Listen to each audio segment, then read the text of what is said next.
A Revolução Francesa foi um movimento impulsionado pela burguesia e contou com a participação dos camponeses e trabalhadores urbanos. Em 14 de julho de 1789, uma multidão em Paris tomou a prisão da Bastilha, desencadeando profundas mudanças no governo francês. Este é considerado um dos acontecimentos mais importantes de todo o processo revolucionário.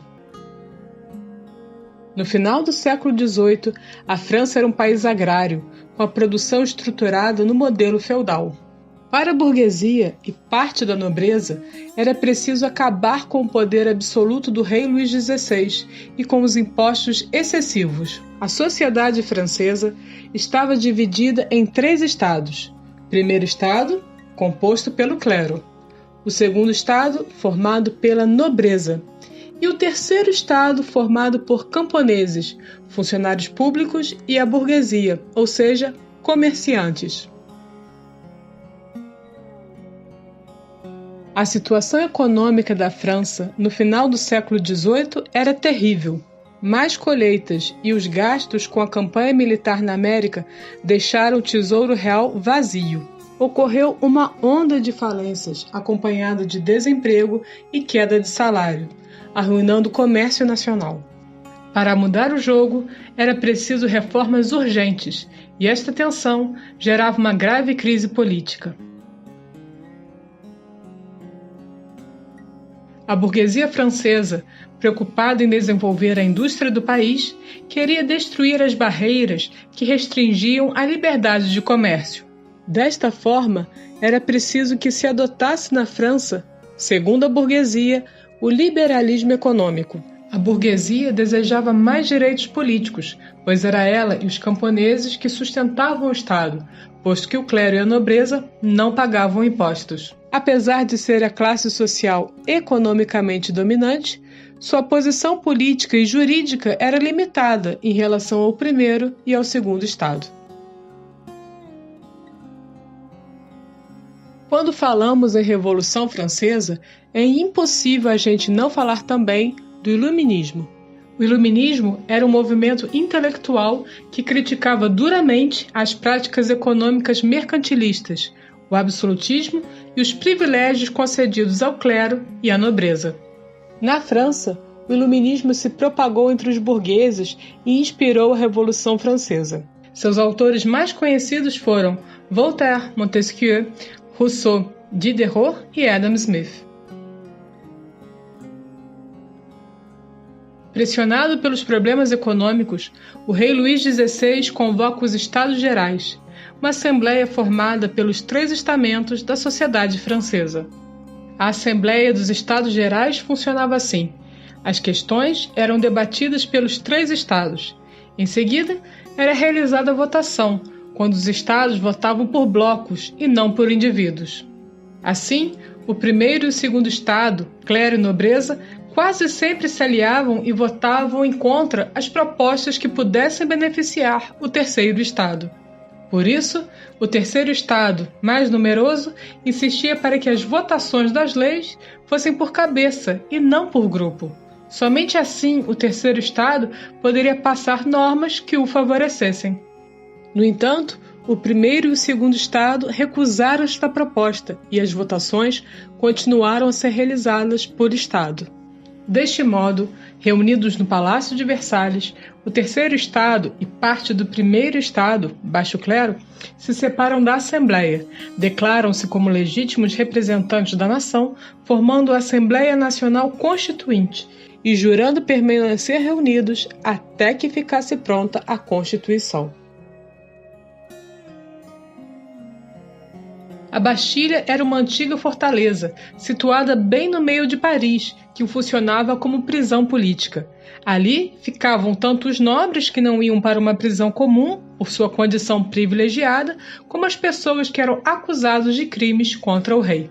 Em 14 de julho, uma multidão resolveu invadi-la, mas para isso teria que enfrentar a guarda que a defendia. Após negociações com o governador da Bastilha, os próprios soldados passaram para o lado da multidão.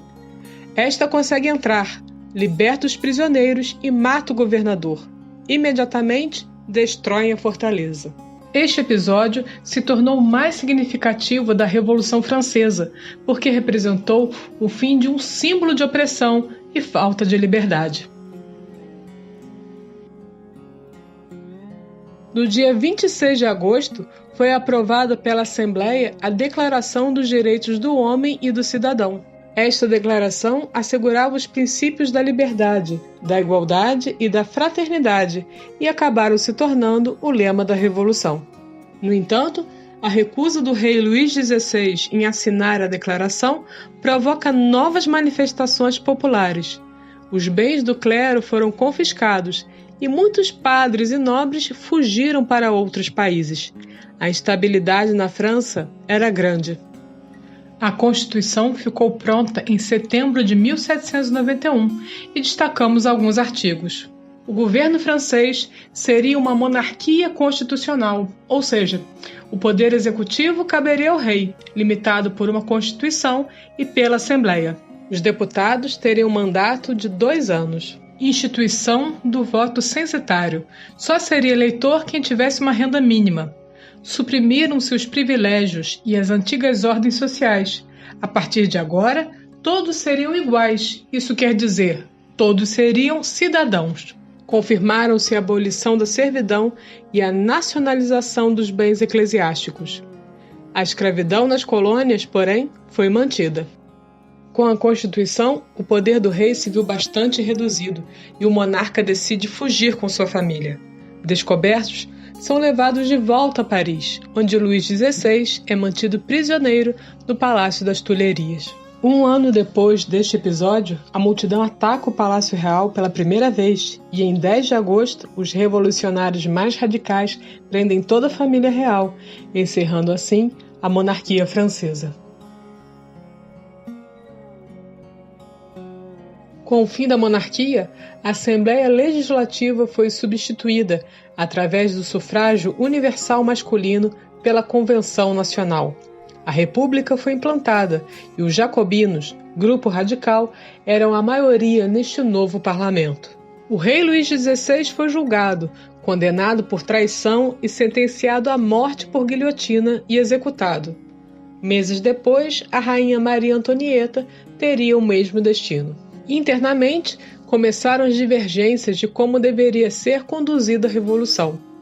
Na Convenção Nacional, havia 2 principais grupos políticos. Girondinos, representantes da alta burguesia, que defendiam posições moderadas, a monarquia constitucional e queriam uma espécie de acordo entre nobreza e burguesia. Recebiam este nome, pois seus membros eram da região da Gironde. Os jacobinos eram originários da média e da pequena burguesia. Constituíam o partido mais radical. Defendiam a instalação de uma república onde o povo teria grande participação política. Seu nome advém do convento dos jacobinos, em Paris, onde se reuniam. Dentro do período da Convenção Nacional, existe um ano extremamente violento que ficou conhecido como Terror. Neste momento, os jacobinos são o grupo mais numeroso na Assembleia e eram liderados por Maximilien Robespierre. Ele ficaria conhecido por mandar vários adversários políticos para a prisão e para a guilhotina.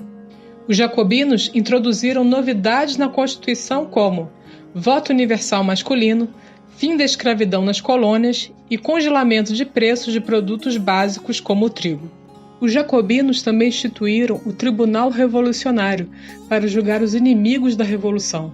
Mais tarde, decretariam a Lei dos Suspeitos, que previa a prisão e a morte pela guilhotina de pessoas suspeitas de contra-revolucionárias. Os jacobinos achavam que essas execuções eram uma forma justa de acabar com os inimigos. Nessa época, as igrejas foram fechadas e os religiosos obrigados a deixar seus conventos, e aqueles que se recusaram a jurar a nova Constituição eram executados. Essas atitudes causavam terror na população francesa, que se voltou contra Robespierre, acusando-o de tirania.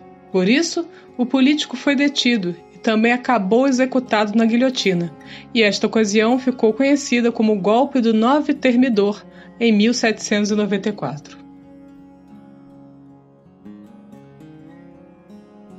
A fase do Diretório recebe este nome porque 5 diretores governaram a França neste momento. Caracteriza-se pela ascensão da alta burguesia, os girondinos, ao poder. Inimigos dos jacobinos, seu primeiro ato é revogar todas as medidas que eles haviam feito durante sua legislação. No entanto, a situação era delicada, pois os girondinos atraíram a antipatia da população ao revogar o congelamento de preços. Vários países europeus, como a Inglaterra e o Império Austríaco, ameaçavam invadir a França, a fim de conter os ideais revolucionários. A própria nobreza e os remanescentes da família real no exílio buscavam organizar-se para restaurar o trono. Diante desta situação, o Diretório recorre ao exército, na figura do jovem e brilhante general Napoleão Bonaparte, para conter os ânimos dos inimigos. Após colecionar vitórias no campo de batalha, Bonaparte dá um golpe, o 18 Brumário, onde instaurou o consulado, um governo mais centralizado que traria paz à França por alguns anos. Napoleão Bonaparte vai ser o responsável por espalhar os ideais da Revolução Francesa através de guerras por toda a Europa.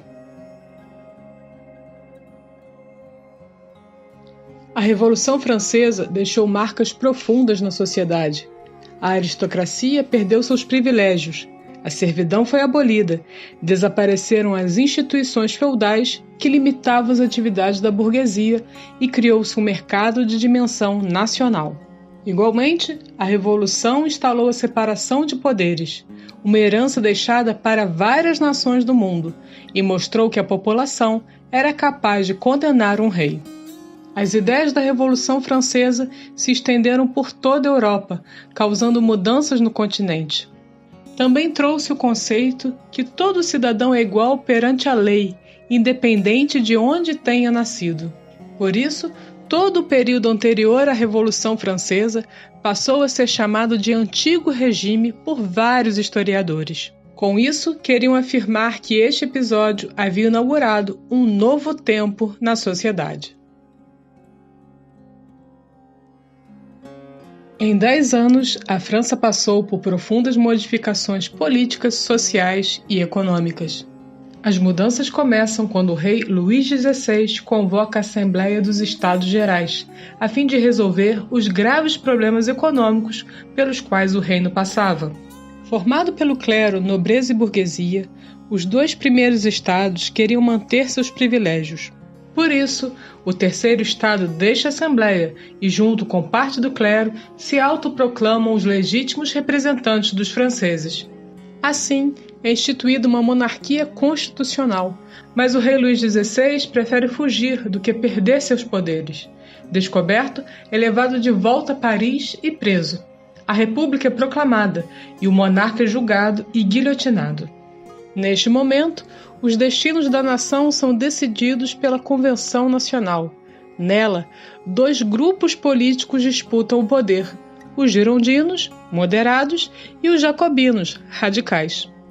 Os jacobinos instauram um regime do terror, onde qualquer pessoa suspeita de ser antirrevolucionária poderia ser presa e condenada à morte. Para acabar com esta situação, os jacobinos são depostos e é instaurado o Diretório, onde 5 diretores dirigiam o país. Mas diante das ameaças externas, em 1799, a alta burguesia aliou-se ao general Napoleão Bonaparte, que foi convidado a fazer parte do governo. Sua missão era recuperar a ordem e a estabilidade do país, proteger a riqueza da burguesia e salvá-la das manifestações populares.